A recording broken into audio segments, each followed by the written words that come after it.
الحمد للہ حمد الشاکرین والصلاة والسلام علی سید الانبیاء والمرسلین وعلی آلہ الطیبین الطاہرین وعلی اصحابہ البررۃ الکرام اجمعین وعلی ازواجہ المطہرات امہات المؤمنین۔ آج ہم تفصیل سے امام مہدی، حضرت عیسیٰ علیہ السلام کے نزول، دجال کے قتل اور اس کے حالات، اور یاجوج اور ماجوج اور دیگر قیامت کی نشانیوں کے بارے میں مستند احادیث کی روشنی میں بات کریں گے۔ قیامت سور اسرافیل کی اس خوفناک چیخ کا نام ہے جس سے پوری کائنات میں زلزلہ آ جائے گا۔ اس ہمہ گیر زلزلہ کے ابتدائی جھٹکوں ہی سے دہشت زدہ ہو کر دودھ پلانے والی مائیں اپنے دودھ پیتے بچوں کو بھول جائیں گی۔ اس چیخ اور زلزلہ کی شدت دم بدم بڑھتی جائے گی، جس سے تمام انسان اور جانور مرنے شروع ہو جائیں گے، یہاں تک کہ زمین و آسمان میں کوئی جاندار زندہ نہ بچے گا۔ زمین پھٹ پڑے گی، پہاڑ دھنی ہوئی روئی کی طرح اڑتے پھریں گے، ستارے اور سیارے ٹوٹ کر گر پڑیں گے، اور پوری کائنات موت کی آغوش میں آہستہ آہستہ دفن ہوتی جائے گی۔ اس عظیم دن کی خبر تمام انبیاء کرام علیہم السلام نے اپنی اپنی امتوں کو دی، مگر رسول خدا خاتم الانبیاء والمرسلین حضرت محمد مصطفیٰ صلی اللہ علیہ وآلہ وسلم نے آ کر یہ بتلا دیا کہ قیامت قریب آ گئی ہے اور میں اس دنیا میں اللہ کا آخری رسول ہوں۔ قرآن حکیم نے بھی اعلان کیا کہ قیامت نزدیک آ پہنچی اور چاند شق ہو گیا، اور یہ کہہ کر لوگوں کو چونکا دیا، سو کیا یہ لوگ بس قیامت کے منتظر ہیں کہ وہ ان پر دفعتاً آ پڑے؟ سو یاد رکھو کہ اس کی متعدد علامتیں آ چکی ہیں، سو جب قیامت ان کے سامنے آ کھڑی ہوگی اس وقت ان کو سمجھنا کہاں میسر ہوگا۔ سورہ محمد کی آیات کا ترجمہ۔ لیکن قیامت کب آئے گی؟ اس کی ٹھیک تاریخ تو کجا، سال اور صدی اللہ کے سوا کسی کو معلوم نہیں۔ یہ ایک ایسا راز ہے جو خالق کائنات نے کسی فرشتے، کسی نبی کو بھی نہیں بتایا۔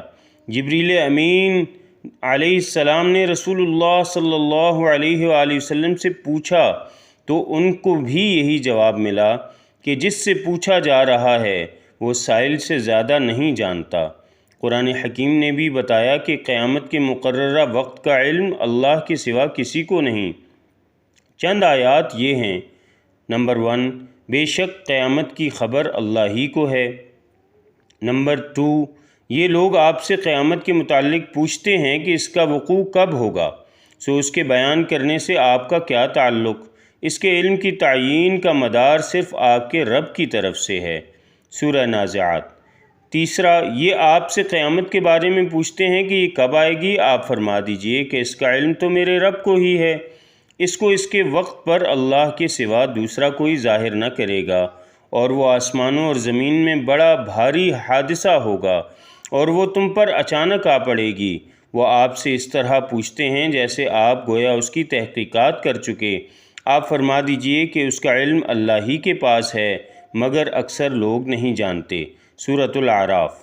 علامات قیامت کی احادیث میں حضرت انس رضی اللہ تعالیٰ عنہ سے روایت ہے کہ رسول اللہ صلی اللہ علیہ وآلہ وسلم نے ارشاد فرمایا، موت قیامت ہے، پس جو مر گیا اس کی قیامت تو شروع ہو گئی۔ اسی طرح مندرجہ ذیل احادیث میں بھی اگر تحقیق سے کام نہ لیا جائے تو تعارض نظر آتا ہے۔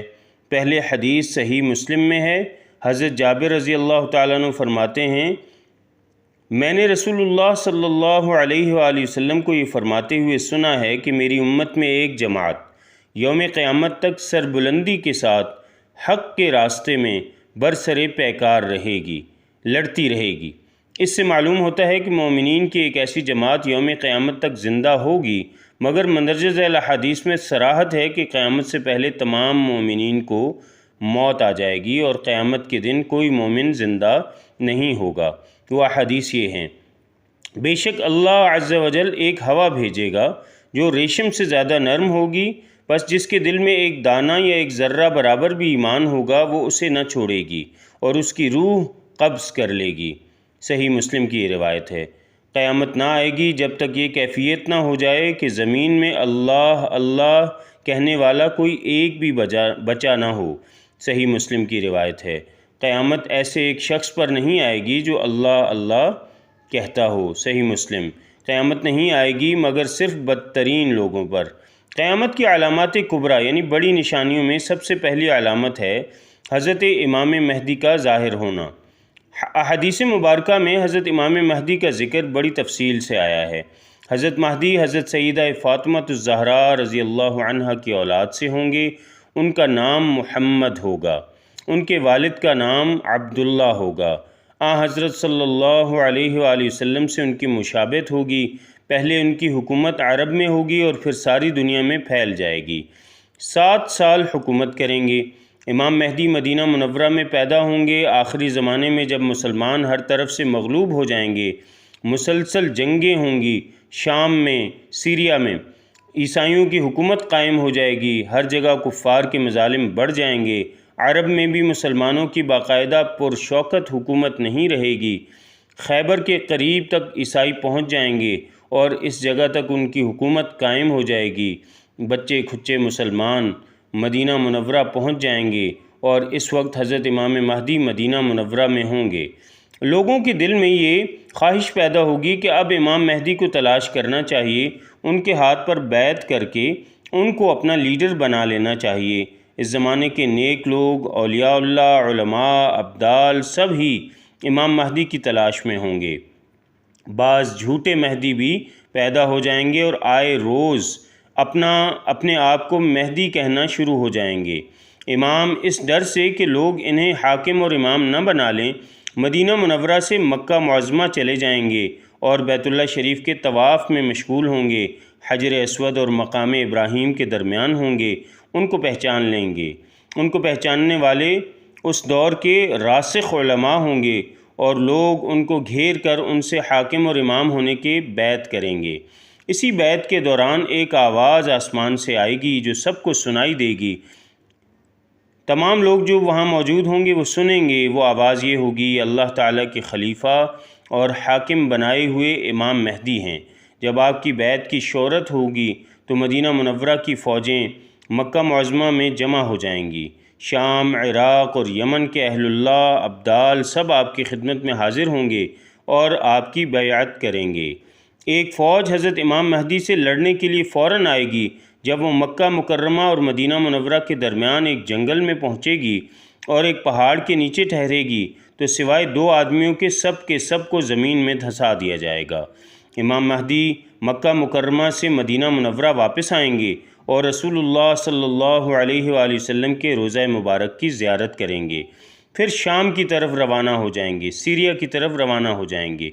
دمشق پہنچ کر عیسائیوں سے ایک خون ریز جنگ ہوگی جس میں بہت سارے مسلمان شہید ہو جائیں گے۔ بالآخر مسلمانوں کو فتح ہوگی۔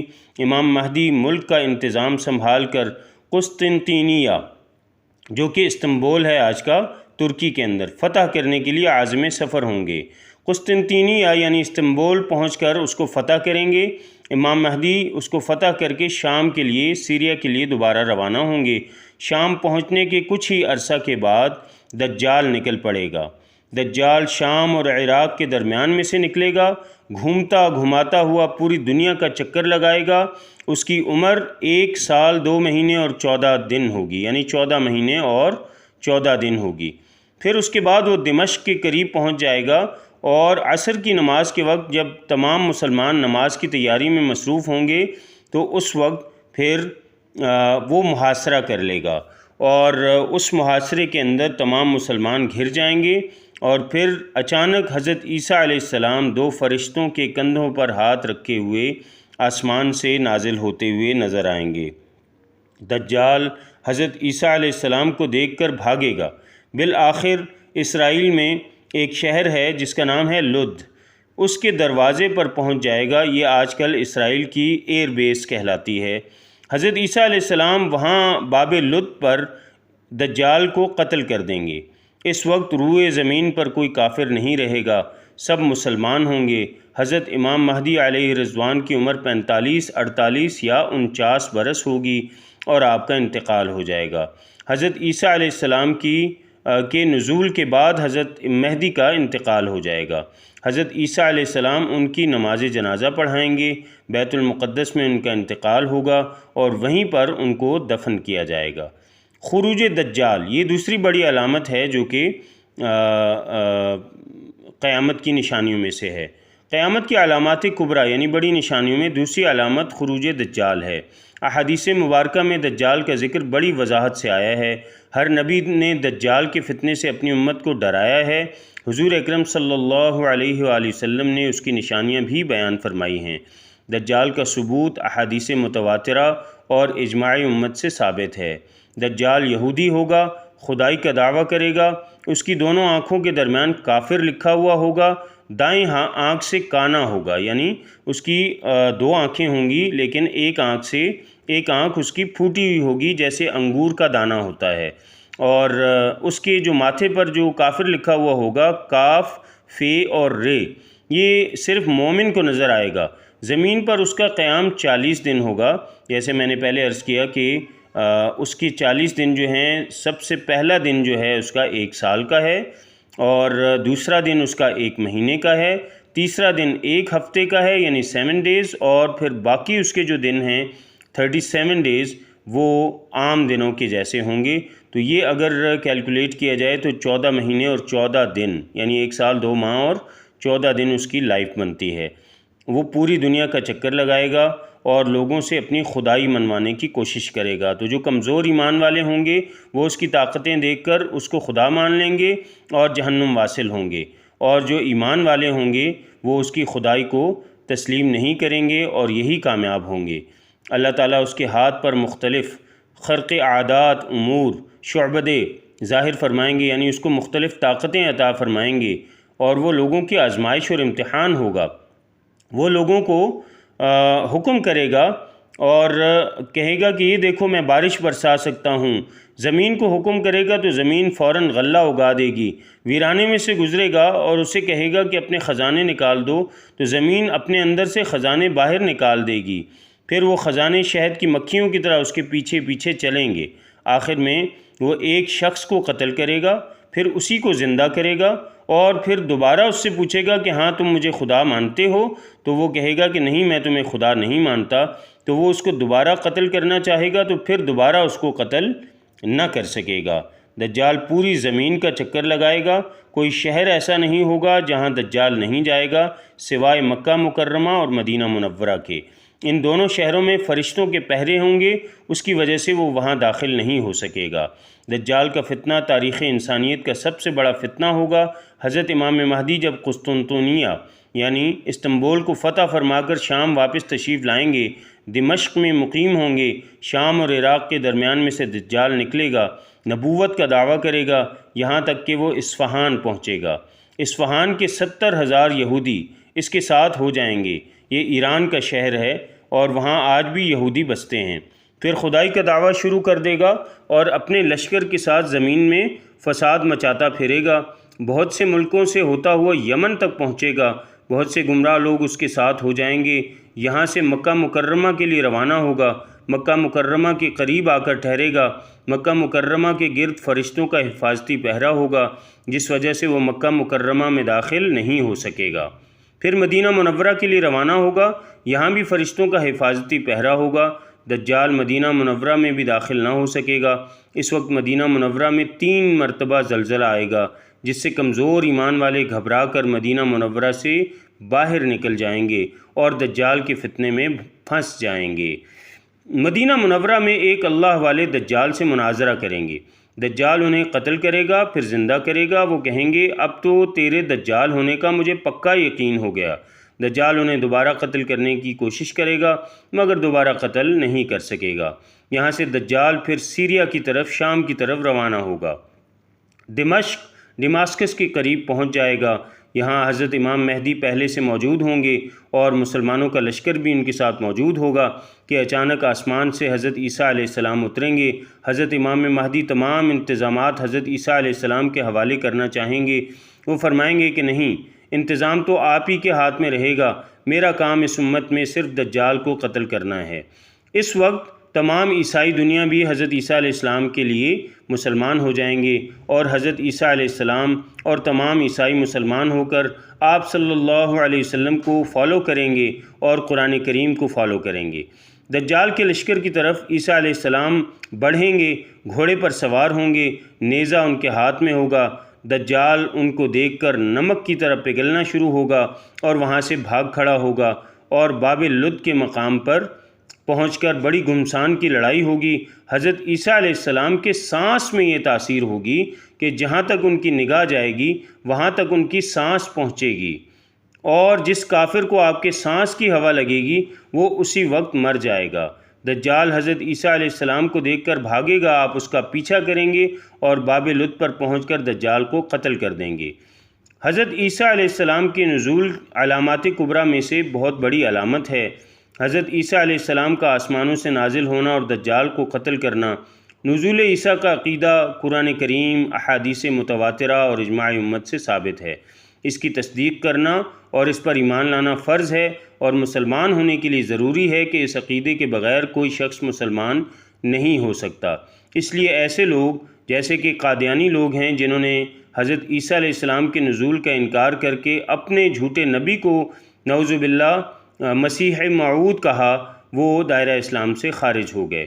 جب حضرت امام مہدی مدینہ منورہ سے ہو کر دمشق پہنچ چکے ہوں گے اور دجال بھی مکہ مکرمہ اور مدینہ منورہ سے یہودیوں کے درمیان دھتکارا ہوا دمشق کے قریب پہنچے گا، امام مہدی اور یہودیوں کے درمیان جنگیں ہو رہی ہوں گی۔ ایک دن جب نماز کے وقت لوگ نماز کی تیاری میں مشغول ہوں گے، اچانک حضرت عیسیٰ علیہ السلام دو فرشتوں کے پروں پر ہاتھ رکھے ہوئے آسمان سے اترتے ہوئے نظر آئیں گے۔ سر نیچے کریں گے تو پانی کے قطرے گر رہے ہوں گے، سر اونچا کریں گے تو چمکدار موتیوں کی طرح دانے گریں گے۔ دمشق کی جامع مسجد کے مشرقی جانب کے سفید رنگ کے مینار پر اتریں گے، وہاں سے سیڑھی کے ذریعے نیچے اتریں گے۔ حضرت عیسیٰ علیہ السلام عدل و انصاف قائم کریں گے، عیسائیوں کی صلیب کو توڑ دیں گے۔ صلیب توڑنے کا مطلب یہ ہے کہ عیسائیوں کے عقیدہ صلیب کو غلط قرار دے دیں گے اور بتائیں گے کہ میں خدا کا بیٹا نہیں ہوں بلکہ میں خدا کا نبی اور رسول ہوں، اور اب میں حضرت محمد صلی اللہ علیہ وسلم کا امتی بن کر آیا ہوں اور دجال کو قتل کرنے آیا ہوں، یہی میرا مقصد ہے۔ امام مہدی ان سے کہیں گے کہ آپ نماز کی امامت کروائیں۔ وہ کہیں گے کہ نہیں، میں امتی بن کر آیا ہوں، آپ ہی امامت کریں، اور وہ ایک نماز حضرت عیسیٰ علیہ السلام امام مہدی کے پیچھے پڑھیں گے تاکہ ان کا امتی ہونا ثابت ہو، اور اس کے بعد حضرت عیسیٰ علیہ السلام ہی امت کی امامت کو اور قیادت کو سنبھال لیں گے۔ خنزیر کو قتل کریں گے، جزیہ کو ختم کریں گے، یہودیوں اور دجال کو قتل کریں گے، یہاں تک کہ یہودی ختم ہو جائیں گے۔ جس کافر کو ان کا سانس پہنچے گا وہ وہیں مر جائے گا۔ باب لد پر دجال کو قتل کریں گے۔ مال کی اتنی فراوانی ہو جائے گی کہ کوئی اسے قبول کرنے والا نہ ہوگا۔ حضرت امام مہدی کی وفات کے بعد تمام انتظام حضرت عیسیٰ علیہ السلام سنبھالیں گے۔ آسمانوں سے اترنے کے بعد بھی حضرت عیسیٰ علیہ السلام نبی ہوں گے، کیونکہ نبی منصب نبوت سے کبھی معزول نہیں ہوتا، لیکن اس وقت وہ امت محمدیہ صلی اللہ علیہ وسلم کے تابع، مجدد اور عادل حکمران کی حیثیت سے کام کریں گے۔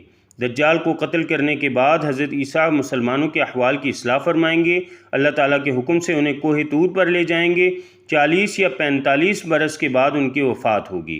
اس دوران نکاح بھی کریں گے اور حضور صلی اللہ علیہ وسلم کی امت سے ان کی شادی ہوگی اور انہی کی امت سے ان کی اولاد ہوگی۔ مدینہ منورہ میں انتقال ہوگا اور حضور اکرم صلی اللہ علیہ وسلم کے روضہ مبارک میں دفن ہوں گے۔ آپ کے بعد قحطان قبیلے کے ایک شخص جہجہ حاکم بنیں گے، ان کے بعد کئی نیک اور عادل حکمران آئیں گے، اور پھر آہستہ آہستہ نیک لوگ کم ہونا شروع ہو جائیں گے اور برائی دوبارہ بڑھنے لگے گی۔ اسلام کا غلبہ آہستہ آہستہ کمزور ہونے لگے گا اور پھر یاجوج ماجوج ظاہر ہو جائیں گے۔ امام مہدی کے انتقال کے بعد تمام انتظامات حضرت عیسیٰ علیہ السلام کے ہاتھ میں ہوں گے اور نہایت سکون و آرام کی زندگی بسر ہو رہی ہوگی۔ اللہ تعالیٰ حضرت عیسیٰ علیہ السلام پر وہی نازل فرمائیں گے کہ میں ایک ایسی قوم کو نکالنے والا ہوں جس کے ساتھ کسی کو مقابلے کی طاقت نہیں ہے۔ آپ میرے بندوں کو لے کر کوہ طور پر چلے جائیں۔ اس قوم سے یاجوج ماجوج کی قوم مراد ہے۔ یاجوج ماجوج کا ذکر قرآن مجید میں بھی ہے۔ یہ قوم یافس بن نوح علیہ السلام کی اولاد میں سے ہے۔ شمال کی جانب سے بحر منجمد سے آگے یہ قوم آباد ہے۔ ان کی طرف جانے والا راستہ پہاڑوں کے درمیان ہے، جس کو حضرت ذوالقرنین نے تانبا پگھلا کر لوہے کے تختے جوڑ کر بند کر دیا تھا۔ بڑی طاقتور قوم ہے، دو پہاڑوں کے درمیان نہایت مستحکم آہنی دیوار کے پیچھے بند ہے، قید ہے۔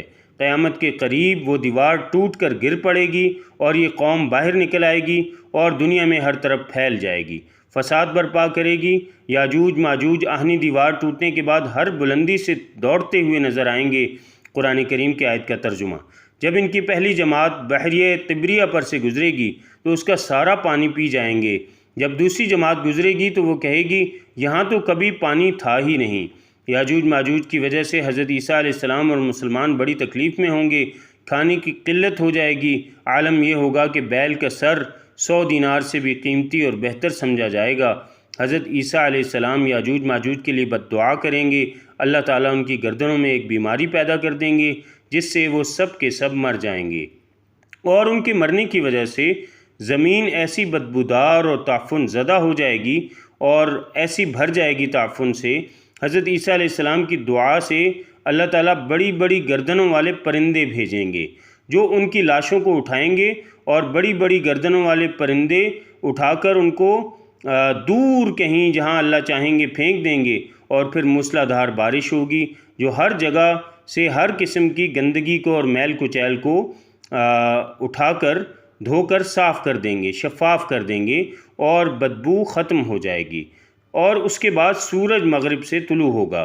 قیامت کی علامات کبریٰ میں سے ایک بہت بڑی علامت ظاہر ہوگی، سورج کا مغرب سے طلوع ہونا۔ قرآن کریم میں اور احادیث مبارکہ میں اس کا ذکر موجود ہے۔ دھوئیں کے ظاہر ہونے اور زمین دھنس جانے کے واقعے کے بعد ذوالحجہ کے مہینے میں 10ویں ذوالحجہ کے بعد اچانک ایک رات بہت لمبی ہوگی۔ مسافروں کے دل گھبرا کر بے قرار ہو جائیں گے، بچے سو سو کر اکتا جائیں گے، جانور باہر کھیتیوں میں جانے کے لیے چلانے لگیں گے، تمام لوگ ڈر اور گھبراہٹ سے بیکار ہو جائیں گے۔ جب 3 راتوں کے برابر وہ رات ہو چکے گی تو سورج ہلکی سی روشنی کے ساتھ مغرب کی طرف سے طلوع ہوگا، اور سورج کی حالت ایسی ہوگی جیسے اس کو گہن لگا ہوتا ہے۔ اس وقت توبہ کا دروازہ بند ہو جائے گا اور کسی کا ایمان یا گناہوں سے توبہ قبول نہ ہوگی۔ سورج آہستہ آہستہ اونچا ہوتا جائے گا۔ جب وہ اتنا اونچا ہو جائے گا جتنا دوپہر سے کچھ پہلے ہوتا ہے تو واپس مغرب کی طرف غروب ہونا شروع ہو جائے گا اور معمول کے مطابق غروب ہو جائے گا، پھر حسب معمول طلوع اور غروب ہوتا رہے گا۔ مغرب سے سورج طلوع ہونے کے واقعے کے 120 سال بعد قیامت کے لیے سور پھونکا جائے گا۔ صفا پہاڑی سے جانور کا نکلنا بھی ایک بہت بڑی علامت ہے، دابۃ الارض۔ اس کا ذکر قرآن کریم اور احادیث مبارکہ میں موجود ہے۔ مغرب سے سورج طلوع ہونے کے واقعے کے کچھ ہی روز بعد مکہ مکرمہ میں واقع پہاڑ صفا پھٹ جائے گا۔ اس سے ایک عجیب و غریب جانور نکلے گا جو لوگوں سے باتیں کرے گا اور بڑی تیزی کے ساتھ ساری زمین میں پھر جائے گا۔ اس کے پاس حضرت سلیمان علیہ السلام کی انگوٹھی، حضرت موسیٰ علیہ السلام کا عصا ہوگا۔ ایمان والوں کی پیشانی پر حضرت موسیٰ علیہ السلام کے عصا سے ایک نورانی لکیر کھینچے گا جس سے ان کا سارا چہرہ روشن ہو جائے گا، اور کافروں کی ناک یا گردن پر حضرت سلیمان علیہ السلام کی انگوٹھی سے سیاہ مہر لگائے گا جس سے اس کا سارا چہرہ میلا ہو جائے گا۔ لوگوں کے مجمع میں ایمان والوں کو کہے گا یہ ایماندار ہیں، اور کافر کے بارے میں کہے گا یہ کافر ہیں۔ اس کے بعد وہ غائب ہو جائے گا۔ اس کے بعد ٹھنڈی ہوا چلے گی۔ جانور والے واقعے کے کچھ ہی روز کے بعد جنوب کی طرف سے ایک ٹھنڈی اور نہایت فرحت بخش ہوا چلے گی جس سے تمام مسلمانوں کی بغل میں کچھ نکل آئے گا جس سے وہ سارے کے سارے مر جائیں گے، حتیٰ کہ اگر کوئی مسلمان کسی غار میں چھپا ہوا ہوگا اس کو بھی یہ ہوا پہنچے گی اور وہ وہیں مر جائے گا۔ اب روئے زمین پر کوئی مسلمان باقی نہیں ہوگا، سارے کے سارے کافر ہوں گے اور شرار الناس یعنی برے ترین لوگ رہ جائیں گے۔ اس کے بعد حبشیوں کی حکومت آئے گی اور بیت اللہ شریف کو شہید کریں گے۔ جب سارے مسلمان مر جائیں گے اور روئے زمین پر صرف کافر رہ جائیں گے تو اس وقت ساری دنیا میں حبشیوں کا غلبہ ہو جائے گا اور انہی کی حکومت ہوگی۔ قرآن کریم دلوں اور کاغذوں سے اٹھا لیا جائے گا، حج بالکل بند ہو جائے گا، دل سے خوف خدا اور شرم و حیا بالکل اٹھ جائے گی، لوگ برسر عام بے حیائی کریں گے، بیت اللہ شریف کو شہید کر دیں گے۔ حبشہ کا رہنے والا چھوٹی پنڈلیوں والا ایک شخص بیت اللہ شریف کو گرا دے گا۔ آگ کا لوگوں کو ملک شام کی طرف ہانکنا۔ قیامت کی علامات کبریٰ میں سے آخری علامت آگ کا نکلنا ہے۔ قیامت کا سور پھونک جانے سے پہلے زمین پر بت پرستی، کفر پھیل جائے گا۔ اللہ تعالیٰ کی طرف سے لوگوں کے شام میں جمع ہونے کے اسباب پیدا ہوں گے۔ شام یعنی سیریا میں حالات اچھے ہوں گے، لوگ وہاں کا رخ کریں گے۔ پھر یمن سے ایک آگ نکلے گی جو لوگوں کو ارض محشر یعنی شام کی طرف ہانکے گی۔ جب سب لوگ ملک شام میں پہنچ جائیں گے تو یہ آگ غائب ہو جائے گی۔ اس کے بعد عیش و آرام کا زمانہ آئے گا، لوگ مزے سے زندگی بسر کر رہے ہوں گے۔ کچھ عرصہ اسی حالت میں گزرے گا کہ اچانک قیامت قائم ہو جائے گی۔ آخری علامت ہے سور پھونکا جانا، قیامت کا قائم ہونا۔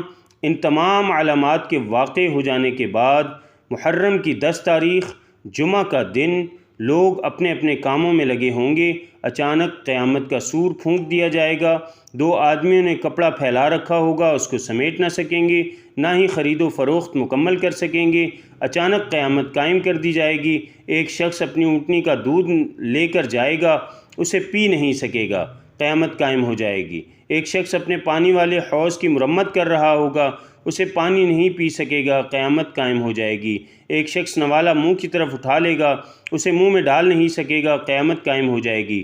قیامت حضرت اسرافیل علیہ السلام کے سور پھونکنے سے برپا ہوگی، جس کی آواز پہلے ہلکی ہلکی ہلکی ہوگی اور پھر آہستہ آہستہ بڑھتے بڑھتے بڑھتے وہ ایسی ہیبت ناک ہو جائے گی کہ اس کے سبب تمام جانداروں کے دل و دماغ پھٹ جائیں گے، زمین و آسمان پھٹ جائیں گے، ہر چیز ٹوٹ پھوٹ کر فنا ہو جائے گی، کائنات میں ایک زلزلہ برپا ہو جائے گا اور اس کے بعد تمام لوگ مر جائیں گے اور پھر ایک دن اللہ رب العزت ان کو زندہ کریں گے، دوبارہ ان کی روحیں ان کے جسموں میں لوٹائی جائیں گی اور تمام لوگ میدان محشر میں جمع ہو جائیں گے اور پھر اللہ رب العزت قیامت کے دن دی ڈے آف ججمنٹ یعنی فیصلے کے دن کو قائم فرمائیں گے۔